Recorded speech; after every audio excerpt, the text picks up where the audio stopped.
নমস্কার বন্ধুরা, আমি বর্তিকা। তোমরা দেখছো বর্তিকার রান্নাঘর। আজ তৈরি করব কাতলা মাছের ফিশ ফিঙ্গার। তাহলে তোমরা দেখতে থাকো। উপকরণে রয়েছে কাতলা মাছ, পেঁয়াজ কুচি একটা বড় সাইজের, সাদা তেল, ডিম, পাউরুটি, কাঁচা লঙ্কা বাটা, আদা বাটা, ধনেপাতা কুচি, লবণ, রসুন বাটা, গোলমরিচ গুঁড়ো, গরম মশলা গুঁড়ো, হলুদ, কাশ্মীরি লঙ্কার গুঁড়ো আর ব্রেড ক্রাম্বস তৈরি করার জন্য মিক্সিতে টোস্ট বিস্কুট ভালো করে গুঁড়ো করে নিলাম। কড়াইতে জল দিয়ে সামান্য লবণ আর হলুদ দিয়ে দিলাম। এবার কাতলা মাছগুলো দিয়ে 5 থেকে 10 মিনিট ভালো মতো সেদ্ধ করে নেব। 10-15 মিনিট পর মাছগুলো ভালো মতো সেদ্ধ হয়ে গিয়েছে। এবার তুলে নিলাম।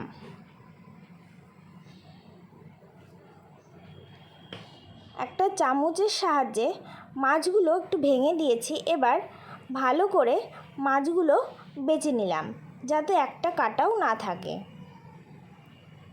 কড়াইতে সর্ষের তেল দিয়ে দিলাম। তেল গরম হয়ে আসলে পেঁয়াজ কুচি দিয়ে একটু ভালো করে ভেজে নিয়ে আদা বাটা, রসুন বাটা আর কাঁচা লঙ্কা বাটা দিয়ে দিলাম সামান্য লবণ, কাশ্মীরি লঙ্কার গুঁড়ো, গোলমরিচ গুঁড়ো আর সামান্য গরম মশলা গুঁড়ো দিয়ে ভালো করে মশলাটা কষিয়ে নেব। এবার কাটা বেছে রাখা মাছগুলো দিয়ে ভালো করে মশলার সাথে মিশিয়ে নিয়েছি। এবার টুকরো করা পাউরুটি আর ধনেপাতা কুচি দিয়ে ভালো করে পুরটা তৈরি করে নিয়েছি। এবার নামিয়ে ঠান্ডা করে নেব। 2টো ডিম সামান্য লবণ আর গোলমরিচ গুঁড়ো দিয়ে ভালো করে ফেটিয়ে নেব। পুরটা ঠান্ডা হয়ে গিয়েছে। এবার ফিশ ফিঙ্গারের আকার দিয়ে নেব।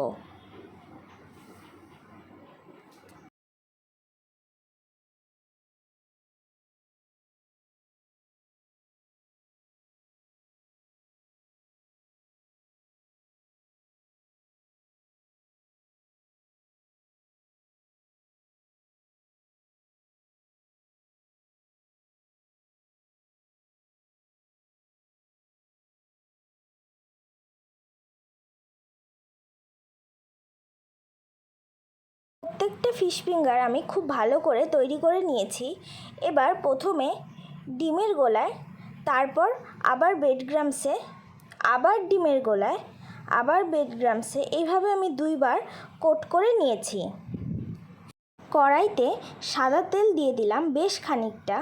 তেল গরম হয়ে আসলে ফিশ ফিঙ্গারগুলো দিয়ে দেব। ভালো করে লাল লাল করে ভেজে নেব, এপিঠ ওপিঠ উল্টে।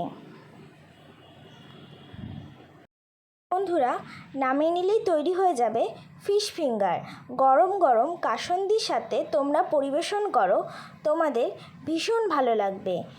বন্ধুরা, আমার এই রেসিপিটি যদি তোমাদের ভালো লেগে থাকে তাহলে লাইক, কমেন্ট, শেয়ার এবং আমার চ্যানেলটিকে সাবস্ক্রাইব করে দিতে ভুলো না। আজকের মতো টাটা।